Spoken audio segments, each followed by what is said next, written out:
This program is supported in part by a grant from the Coronavirus Response Fund.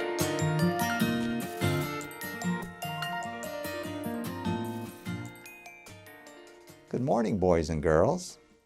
My name is Tom, and I'm going to be talking to you today about a word called grief. G-R-I-E-F. Let me hang up my jacket here. Put on my sweater. You know, fall is coming. It's going to be a little cooler. As I was driving to work this morning, I noticed all of the limbs and the leaves from the storm last night. And I'm so thankful that it wasn't as bad as they thought it was going to be. Let me get my shoes on here for a moment. I'm going to introduce you to a friend of mine in just a few minutes, but this morning I'm going to be talking to you about losses and the feelings that we often have when we lose something. You know, sometimes we might lose a favorite toy or something that is important to us, and we'll get maybe we get a little bit of angry or a little anger, and then we might feel a little sad.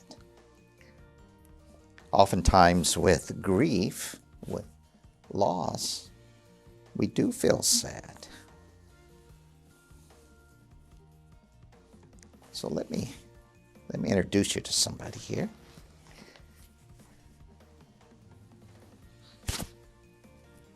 Good morning. This is my dog, Emma, and she's a really good friend of mine.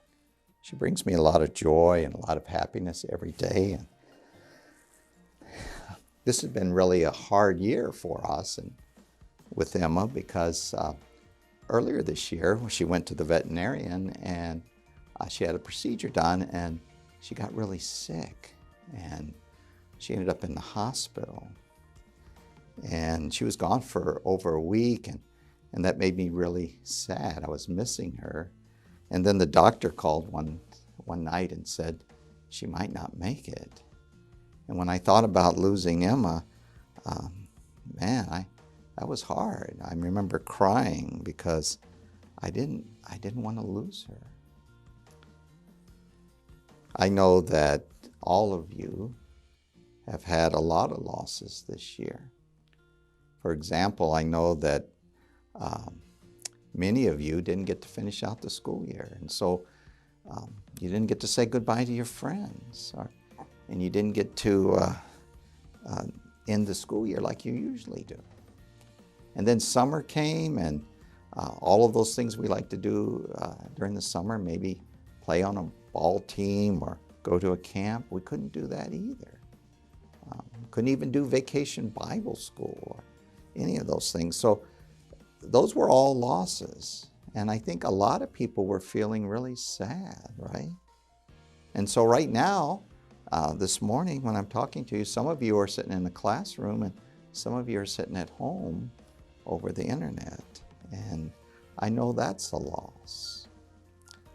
I remember as a child, I grew up in a military family, and my dad would go to this country or that country, and he'd be gone for a number of months. And I just remember all the feelings that I had about that. And those feelings are what grief is all about. So what do we do when we have grief? What do we need to do?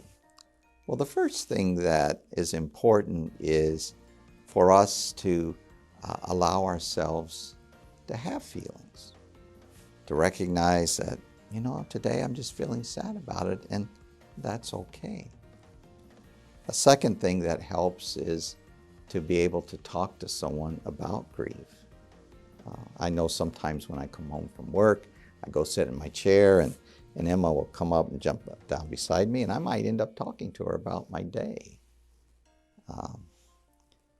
I know also it's important to talk to my friends and talk to the people who care about me, talk to my parents.